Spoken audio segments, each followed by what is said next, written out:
Hello, Lisa here. Welcome back to my channel and welcome to this walkthrough, probably going to end up being a bit of a deep dive into the BONEFIRE Tarot by Gabi Angus West. I am really excited to do this. I've had the mass market BONEFIRE for quite a long time. I use it a ton. I love it. I feel like I know it really well. And more recently, I was able to get a hold of a copy in a trade of the independent run of the same deck. And so we're going to be looking at it side by side. I'm actually not entirely sure if there are any artwork changes to, let me get the bags out of the way, if there are any artwork changes to the mass market from the indie, but the independent version is smaller. You can see the size difference here. The mass market version is smaller and it's matte as opposed to the gloss of the independent is smaller. The mass market is glossy and bigger. I'm really excited mostly just to talk through what I feel like I get to see in the cards, the things that pop out at me, and it might vary a little bit reading to reading, but I just want to kind of get into it. This was a highly requested video and one that I'm just really stoked to be making for you right now. So as per usual, when I do deep dives, they do tend to get a little bit long. So make sure you have a snack or beverage, whatever you need to be cozy, and let's get into the cards. So one thing I want to talk about actually before I get into specifically the Fool is just the style in general of the BONEFIRE is very busy. And I love that because as somebody who enjoys reading intuitively and where intuitive reading is a really big part of my personal reading style, having lots of detail in the cards, lots of things happening means that I can my eyes can kind of flit over the card and I can key into the things that really, really jump out at me. And sometimes some part of the card will jump out more than at other times. And it allows me to really ebb and flow.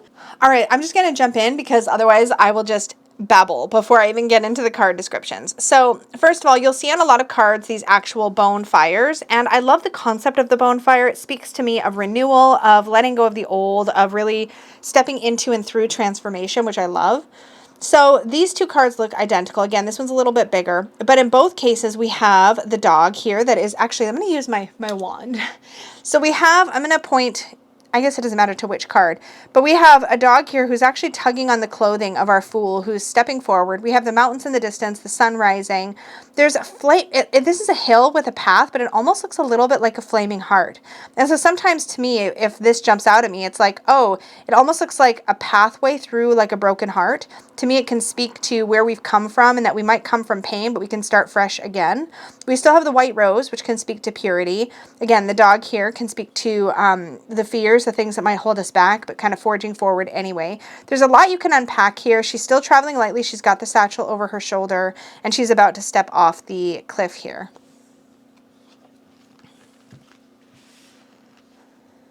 The Magician. These are also the same. And something I'll also point out, the glossy artwork does pop a little bit in a way more than the matte, which is pretty common. Glosses tend to bring out the vibrancy of the colors, but otherwise, so far, they're identical. Also, something that I didn't point out in this first card, but I should, is that throughout the BONEFIRE, at least through the majors, as I recall, the titles are on the card itself, but they're also worked into the artwork. And I have seen people trim their BONEFIRE, and I'm kind of marginally tempted to do that with my mass market, but then again, I'll probably leave it just as it is. We'll see. Something else you'll notice throughout the BONEFIRE is you'll find little playing card references. So such as here, we have our Magician. He has all four tools in front of him. So he has the pentacle, he has the wand, the cup. There's a sword here somewhere, unless I'm making that up. There's something happening up here. He's holding the wand here. We've got the little BONEFIRE. I'm sure I could just be missing it. It's interesting here. So we've got the numbering too of the Magician. It's a very tattoo style artwork. What also jumps out at me is the way that there's a light bulb sort of on fire under his hat, as if he's like full of like bright ideas. He knows what he wants to do. He's gonna be action oriented. We also have this wheat stalk here that's burst into flames, as well as these four aces. So this also to me is symbolic of having the tools of all four minor suits. We have the ace of spades, which represents the swords, the ace of diamonds, which represents pentacles, clubs is wands, and heart is cups, which is super cool. And these roses, and I don't spot any lilies, which is another common flower in the Rider-Waite-Smith version of the card, but a lot of things happening here, and I love it. I love these little doves. The High Priestess.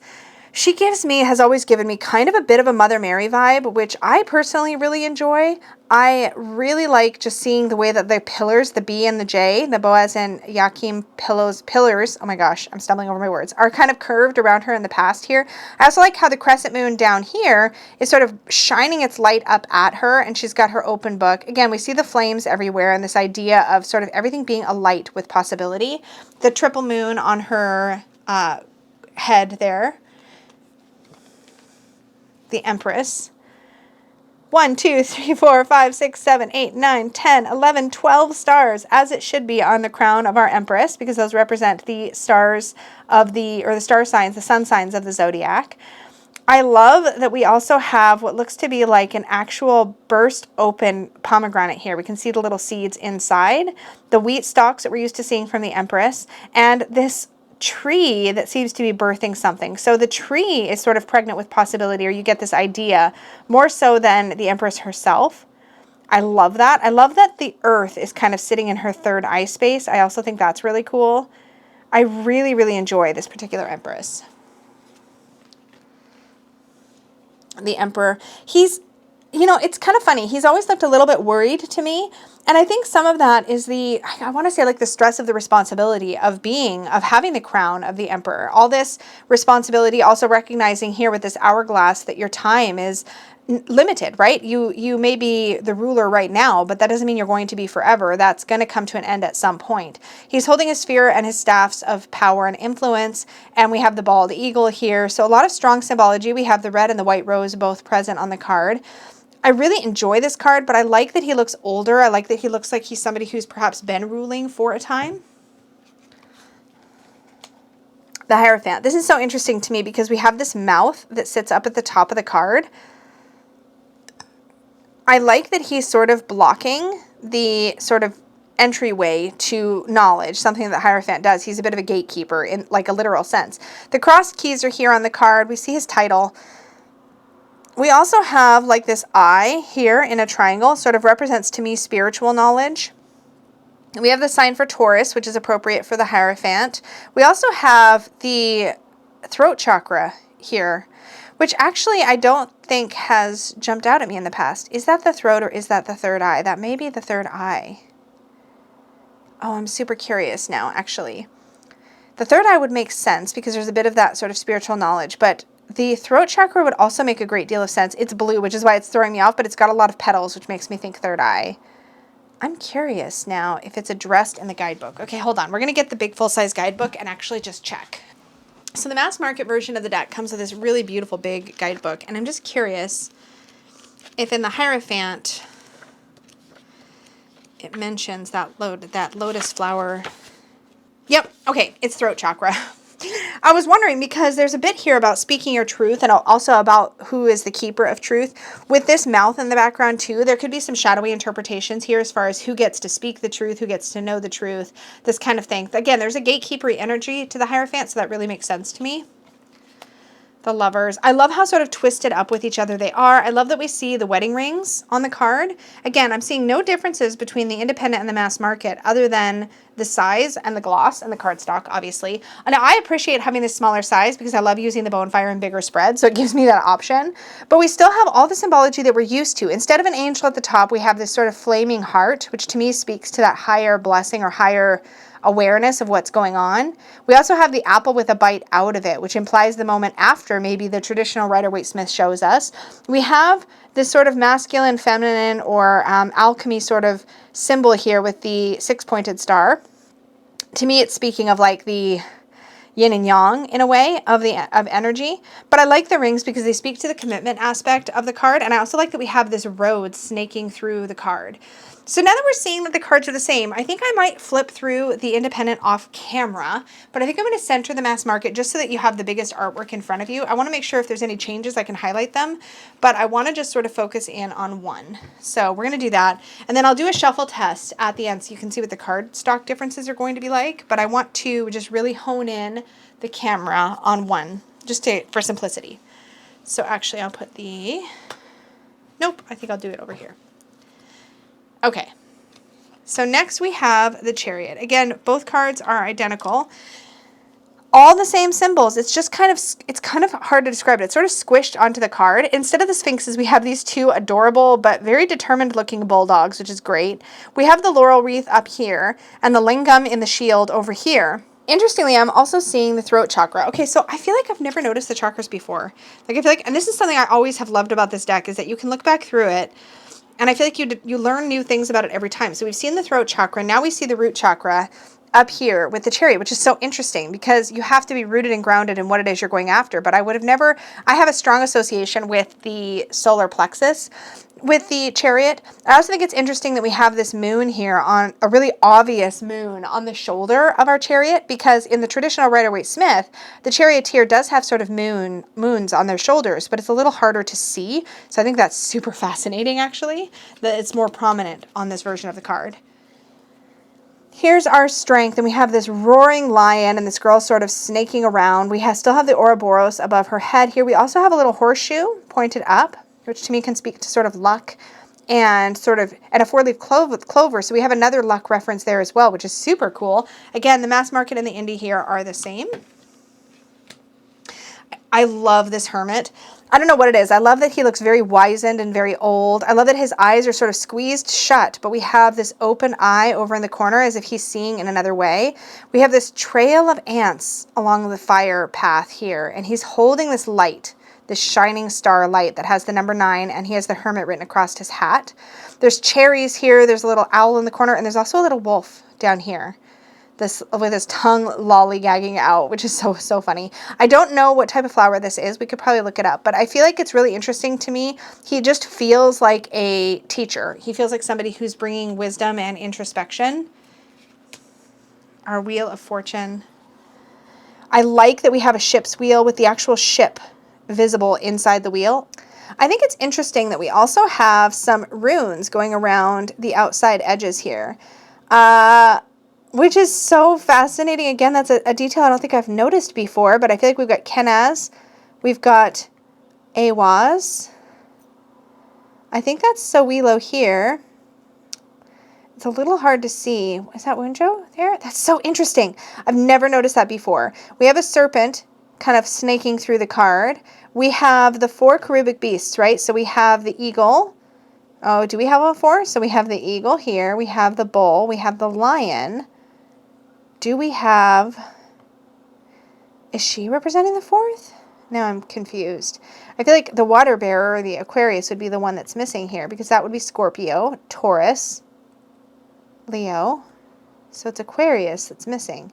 So interesting. There's a stack of money here too, which again, when we're looking at the Wheel of Fortune, what we're thinking about, or what I'm thinking about often, is the fact that we can be sitting on top. We can be sitting in a position that feels like power, where we're in control. We're holding on to this wheel. We're the ones at the helm of the ship, so to speak.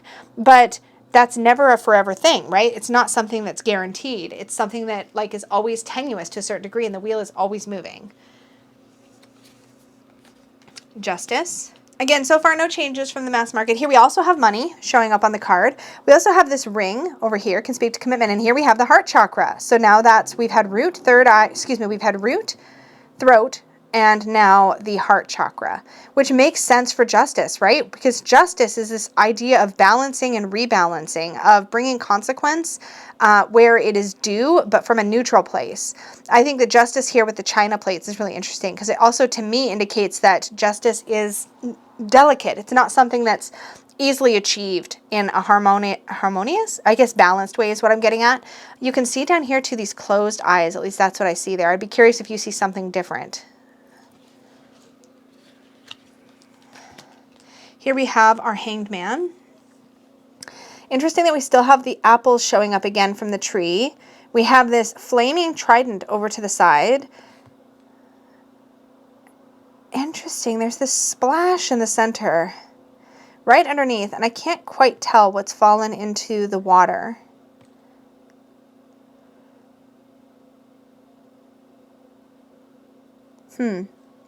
That's really interesting.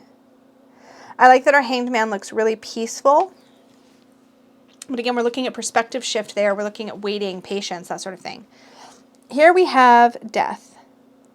And it looks like these might be perhaps death in other languages. I'm not entirely sure. We have 13, 13 in Roman numerals. And then these other words. Oh, this is 13 in other languages. That's 13 in other languages. We have the sign for Scorpio. This is some kind of, is it a hawk? A crow? Maybe even a vulture? I'm not entirely sure. Isn't that interesting? The skyscrapers in the background with the rising sun are reminiscent in the Rider-Waite-Smith. We have the two mountains with the sun rising behind. So we still have that. We have the white rose and the skull. I love this. It feels like such a potent card. And I have the root chakra referenced right here. It's so funny that I feel like I've never seen the chakras before. Again, this deck feels like a living, breathing thing to me in the sense that every time I use it in a reading, I key into different details, which is one of the most fascinating things about it, I think. Here we have our Temperance card. So again, mass market and indie still the same. We see actual tempering of wine happening here. There's ice in the cup, so you get this automatic tempering process happening because, of course, if you add ice to your wine, it will eventually water it down and you'll get that tempering effect, right? We also have a yin-yang symbol here, which just speaks to the kind of energy we're looking at in Temperance. I think it's interesting that she's got these orchids along her legs, like orchid tattoos, which can really speak, in my opinion, to sensuality. And then there's this like responsibility of managing this cup. She's still got the wings. So interesting. And we have I believe this is the alchemical symbol for the Philosopher's Stone. And then this like pathway, this like park garden bench where it says new is that way, old is that way. And it's sort of sitting in between those two spaces. So you get the idea of almost liminal space with this card, I feel like. The devil. Yes. She's smoking, she's being held by this devil. There's like grapes for wine, there's money, there's chains, but you can tell the chain is loose around her tiny little wrist. She could just easily pull her hand out of it, which is something I look for in my devil. Can my main character kind of easily escape the situation? And here it's clear she can. There we have the wine, we have the ace of spades in the background, which is interesting on this wine bottle, or is that yeah, it's the ace of spades, which would be equivalent to the ace of swords.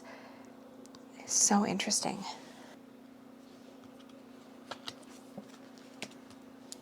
The tower. Everything is coming tumbling down, and we see just our main character's feet, the up end of her feet as she's tumbling off the tower.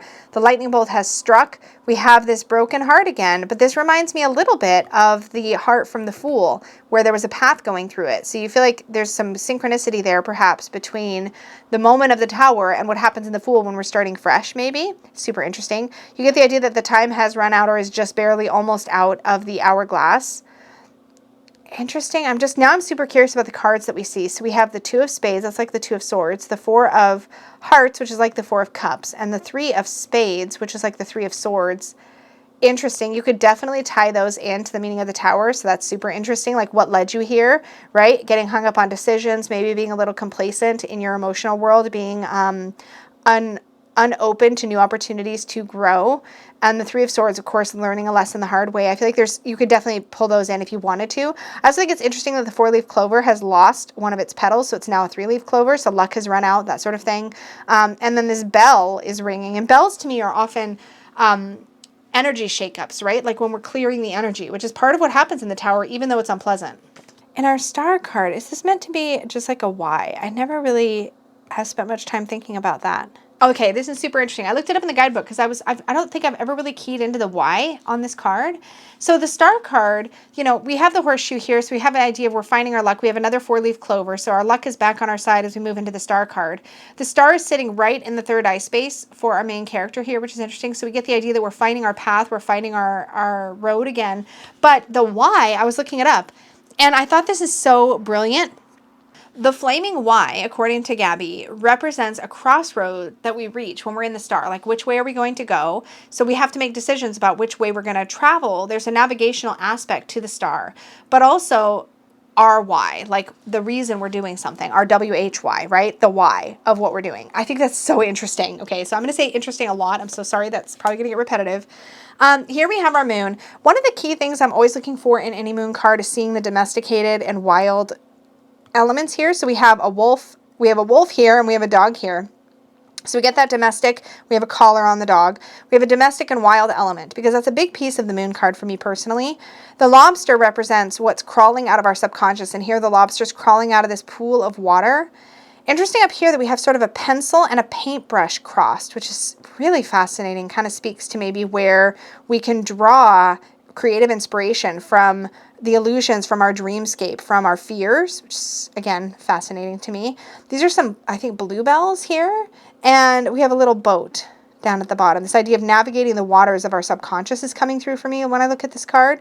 The spilled cup that seems to be almost spilling blood that's turning into a ribbon. You definitely get that illusion aspect. Of course, our big moon in the background. The sun. I love that we get the solar twins here, which we don't always see in a Rider-Waite-Smith style deck, but I like that. I like that we have the yin-yang again represented here, the idea of harmony and of balance. We have all these beautiful sunflowers and a bright, happy sun. Get the idea of safety and sanctuary in the sun, which I really enjoy seeing. I have always found this Judgment card to be really, really striking. And I think part of that is because there's something about the face with all of these sort of images on it that to me speak to a person's experiences, their past experiences. There's a actual gavel coming down here. The idea of judgment being passed on you, but it's not being passed by, you know, religion or by an angel. But we have a lot of those Rider-Waite-Smith symbols here, the red and white flag with the trumpet blaring. You get those hints at the Rider-Waite-Smith card. And then there's a clock. Again, you get the idea of time, and it's time. That's kind of what I feel when I look at this card. As if this person's sort of reflecting on all of their own experiences, their choices, and is reflecting on that and deciding where they're going to go from here. And the world. Here I can clearly see that instead of one of the cherubic beasts, again, oh no, it's right here. Interesting. Okay, so sorry. So we have the wings here. These look like angel wings. To me represent Aquarius. We have the bull, Taurus. We have the lion here. And I'm just noticing now there's like an ankh with another circle through it on the bull's forehead. If you're familiar with that symbol, I'd be super interested to hear from you. And this 6-pointed star on the forehead of the lion. We have a bonfire over here, but we do have Scorpio, our flaming eagle, on the thigh of our primary character here. And this figure 8 wrapping all the way around them and the laurel wreath. So we still have all the same symbology. It's so interesting. All the same symbology as the Rider-Waite-Smith, but it's all sort of squished together, which is the best way I know how to describe what's happening in the bonfire in general. So thinking back on the majors, I'm just curious. So did we get every chakra? I don't remember seeing the sacral or the solar plexus in any of these cards. And I'm just curious, flipping back through them, if I will see them. But I feel like when they show up, they're very intentional. So that's the throat. That's the root.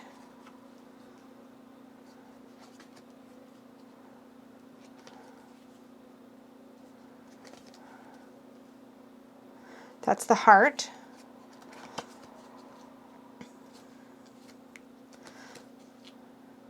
That's the root at the center of that rose. I'm still not seeing, and I'm also not seeing third eye or crown. I mean, technically you could call that third eye since, of course, the third eye space is lit up there with the star. So that's it for chakras through the majors. If you spotted one that I didn't see, definitely let me know. But that's the nature of this artwork, right? Is that you could easily miss things. So now we're into our first minor arcana suit, and we're starting off with the Ace of Wands. I love this image here. So we have, it almost looks like the symbol for Mars, but it's pointing straight down here in the Ace of Wands. And it makes me feel like, so we have this very powerful wand, and it's also, it looks like it's decorated as a maypole, which is super interesting to me and awesome. But also we have these little sprouts that are coming up from the ground here, and lots of life and magic on our central wand. This almost makes me feel like with this sort of Mars-like symbol pointing down, it almost gives me that feeling of rooting down to rise. Like we root into the earth to have greater potential to reach up. We also have this little bird's nest with some eggs up here, and the Ace of Wands in the playing card symbol up here with the Ace of, what are those called? Spades. So here we have the playing card reference again, 2 of Spades, and I suspect we'll see that throughout the entire deck. It's so interesting because I'm like, I know this deck really well, but then I look at it and I'm like, oh yeah, that's a thing, and oh yeah, that's a thing. So here we have the 2 of Wands. We still have somebody who is looking out. They're holding the globe. We get the idea of perspective of looking out over the horizon and seeing what's possible. The 3 of Wands. I love this. We still have the ship. Again, there's our 3 of Clubs. We have our 3 pinecone wands here. Love that. in the Four of Wands, we're celebrating a milestone. Do we have the playing card? I'm not seeing it. Is it there? I'm not sure. Lots of flowers. I love that we have the steps and the open door, the idea of the threshold, and the bower over our two figures here. Okay, so are we not seeing the playing cards after the ace through 3? That could be the thing. So here in the Five of Wands, there are these almost like tether balls that are hanging from rope that are crashing into each other in the conflict of the Five of Wands. And then in the 6, we have somebody who is riding a bowl. It looks like riding a bowl, and is holding onto their bonefire, is crowned with almost like antlers. So there's this feeling of power, this feeling of the flag, this feeling of conquering, of recognition. The 7 being in the high position here, defending oneself against the onslaught of wands. Again, no more playing card references once we got past the 3. So I'm curious if that, oh, I say that, and then we get to the 8 of wands, and here is the 8 of clubs here for our 8 shooting pine cones, flaming pine cones. I love that we also have an envelope for the message meaning of the 8 of wands is there. The 9 of wands definitely looks a little bit battered, looks a little bit worse for the wearer, but is still holding his ground. And the 10 of wands. And here we have, it looks like the 10 of clubs and the sort of almost being buried under the oppression of these 10 wands. So here we have our Page of Wands, and she's making a paper airplane, and it's lit on fire, and she's sending it somewhere. There are these pyramids in the background too, which to me speak to sort of the Page of Wands sort of thirst for spiritual knowledge, which is really interesting, especially with the basket of apples and her being among all these apples. There's that thirst for spiritual knowledge. Our Knight of Wands here looks very intense and very passionate. We have the horse behind him. We do have another little letter, which is interesting. Normally you'd expect to see that sort of symbology in the pages. What I really like here is that in the throat chakra area, he has this like flaming symbol, which to me speaks to the passionate way he might use his words. And then our Queen of Wands looks sassy AF. I love her. I love this sort of cat that looks like it will definitely cut you. This volcano that's erupting. She's clutching her wand, but she has the giant sunflower. Lots of sass and bravery and confidence. And our King of Wands, love him. I like that he looks like a leader. I feel like he looks like somebody who's going to be right there in the thick of things, but also leading with confidence. So here we have our Ace of Cups. I love how overflowing the water is, and I love that it looks like the cup is full of like rainbow melting sunlight. Basically, it is so beautiful. We still have our white dove depositing the wafer in the cup, and all these little dragonflies coming out of the lotuses, the water droplets everywhere. It feels very abundant, which is something I really like to see in my Ace of Cups. The Two of Cups. This is so lush. We have these like peaches all the way around this couple, which to me speaks to like the ripeness of passion of that initial contact. We have, is this like a flaming lion almost like kind of symbol here, which is super interesting. The 2 cups are overflowing here. There's a real feeling of being like really in it with one another. There's a lot of passion in that feeling. I adore this 3 of Cups. I think it's really gorgeous. I love that they are all 3 very, very different looking and all 3 in sync, sort of in harmony with one another. Adore that. One of my favorite 4 of Cups ever. I like that she looks content here because the 4s are stable. They are content in their own way. There is still sometimes a listlessness or a dullness to the 4 of Cups, a feeling like not all of our cups are full. And here we see that 3 are full, and there's one up here which she probably can't see, which may or may not be full, but there's a lack of recognition of everything that this character has, and I love that. But I love the vibrant colors. I love the sunset. Beautiful. Here we have our 5 of Cups, and gosh, I mean, like with all of this fluid, again, it reminds you of that sort of melty look to the Ace of Cups waters, but here it's all kind of moving. It looks like it's all a mess. It's all sort of tumbled over. There are 2 cups that remain upright. Obviously, our central figure can't see that. And the 6 of Cups, to me, this so speaks to inner child, this idea of this sort of older self passing on knowledge to the younger self, or sort of passing forward. It just really feels connected. I love that there's a sandcastle in the distance and the little house. It's just a really, really sweet card. The 7. I love this. I love that we see the eyes of our figure here, and you get the very clear idea that all this is happening sort of internally. This idea of considering what next, right? The pie in the sky thinking, or thinking about what should I do? Like that conundrum feeling of like not knowing where to put your emotional energy. 8 of Cups. I like that we have like kind of an eclipse happening here, which is super fascinating to me, because the 8 of Cups is often about that feeling of something that was good is being eclipsed by shadow. There's something that's covering it, that's making it not be the thing that it maybe once was to nourish you. The cups here are all full, which again, I think often in an 8 of Cups moment, it's not that anything is lacking so much as it's lacking for us personally, but it might objectively be fine, right? So interesting. Again, with me and interesting, but there you go. I adore this 9 of Cups. I think it's so great. I mean, we have so much happening here. We have a quill and an ink pot, right? So we get the idea that, you know, we've got communication, we've got connection with others. We have the knowledge with this skull here, perhaps foresight with the crystal ball. We have fruit, so there's an abundant feeling, right? And we have lots of sand in our hourglass of time. So we're in a really, really good place. And then, of course, we have this sort of stylized Rider-Waite-Smith style 9 of Wands card featured in the background. So there's this idea of like wishes fulfilled and having everything we need in that moment. And this 10 of Cups is great because it's peopleless. So we could envision any sort of idyllic situation here with lots of cups of tea. Lots of people could be sitting at this picnic, and we could picture that family any way that works for us, which I love. Oh, the Page of Cups, our dreamer. She is like, literally like, oh, fish are flying through the air. She's totally in fantasy land, and I love it so much. I also love her very flowery tattoo. The Knight of Cups. I think it's so interesting that our Knight of Cups is leading with his heart. So his horse has this heart right at the center of its forehead and is guiding them through this very murky, foggy kind of, he's not seeing clearly, right? Very much thinking with his heart, thinking about his quest, but not necessarily very grounded. Our Queen of Cups. She's just in it. She's in the emotions. She's got her cup full of emotion. I just love how immersed she is in the water. Here's our King of Cups. He's also immersed, but he's come up. Like he's come out of the water. He's dripping in water. He's drenched. He's affected by the water and is definitely at home there, but he's not letting it sort of drown him, so to speak. He's not letting it immerse him so much. And then we have our Ace of Swords. I love that the ace has clearly just cut through this apple, the fruit of knowledge, right? And is piercing this crown of insight. We have this eye open. So there's a real feeling of awakening and of an idea that's kind of come forward. Our Two of Swords. I love this because she's got the crossed swords. So you get that decision-making energy. There is the little Two of Spades down here.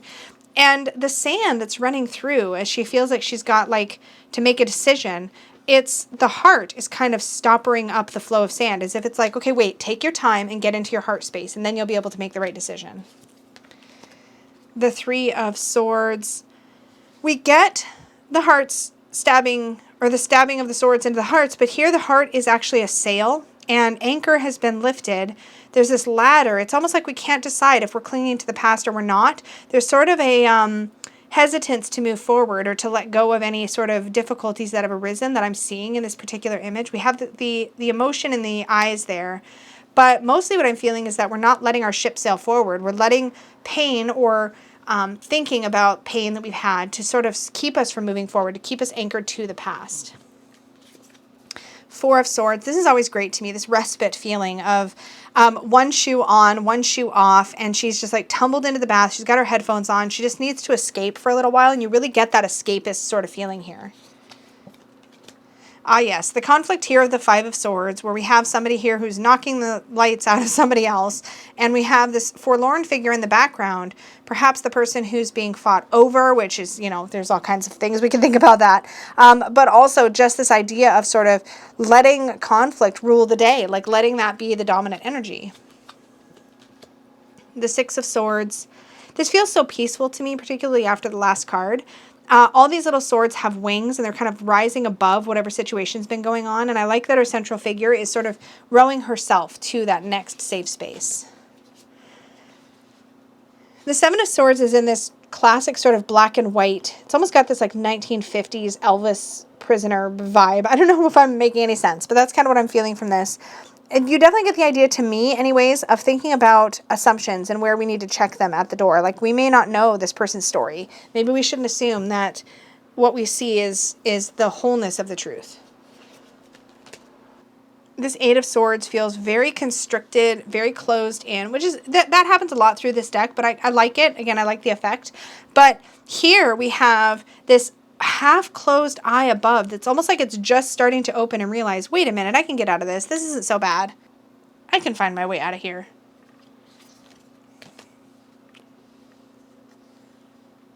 Here we have the Nine of Swords, and we really are getting this feeling of being kind of trapped and anxious.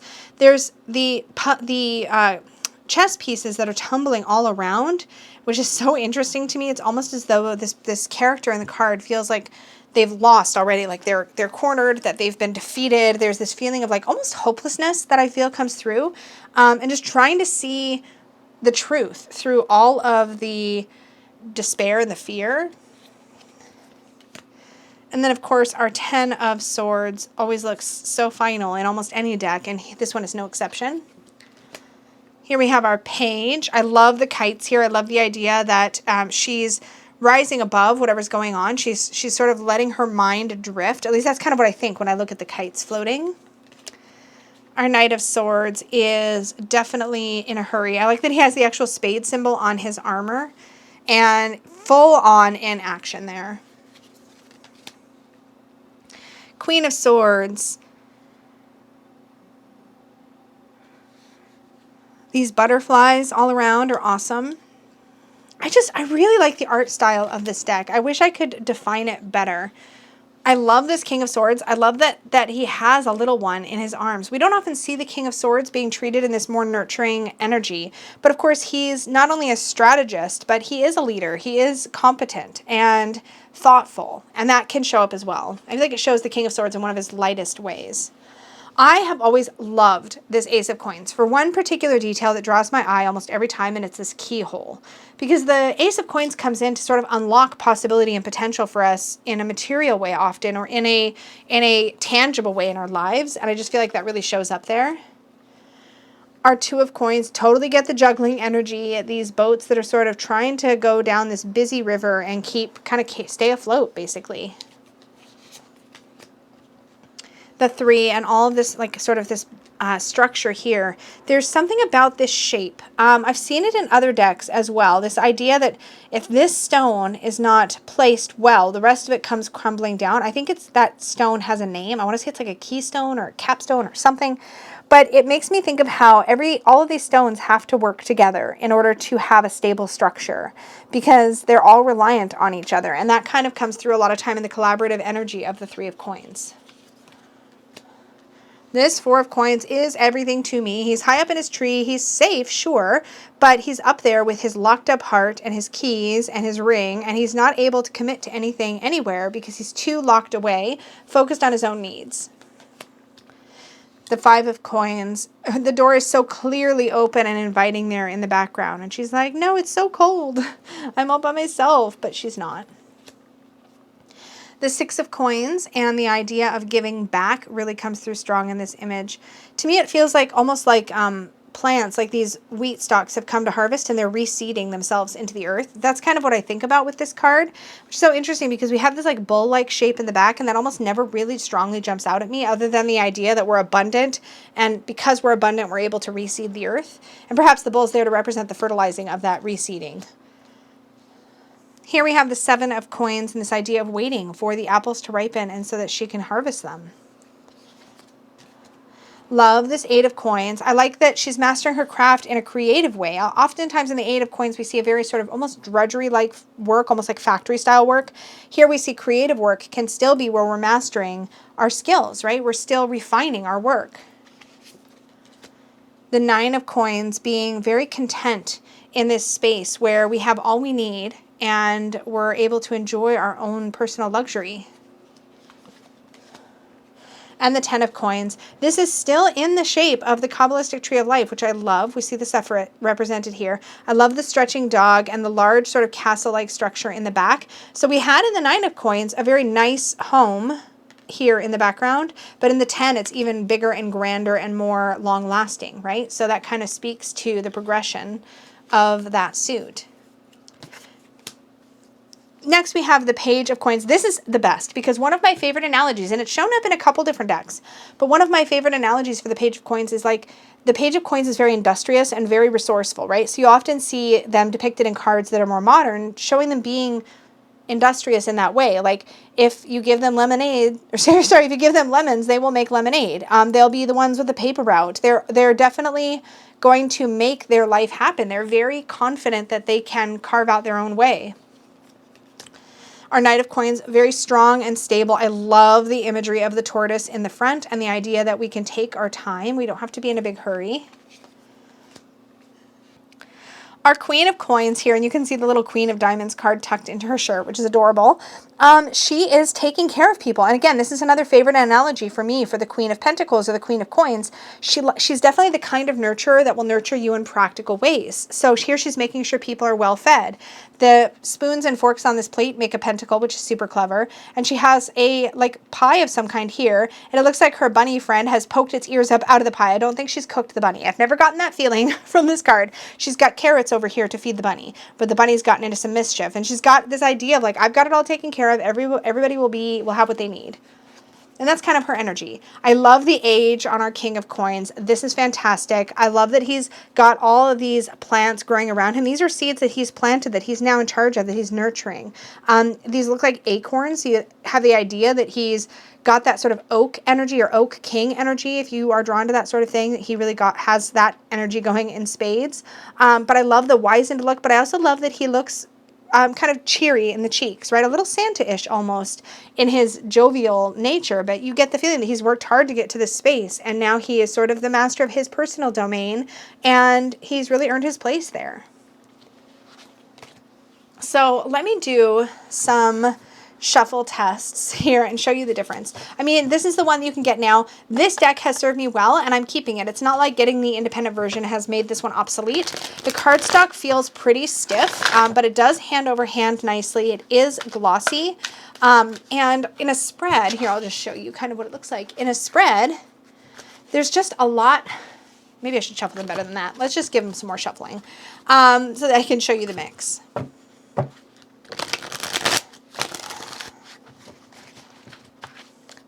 I will say, I think one of the reasons I'm not as tempted to trim this deck is because it's so busy that I feel like you kind of need that bit of border, right? To bring out some separation between the cards. Let's just do 6 cards so you can kind of see what they look like all together.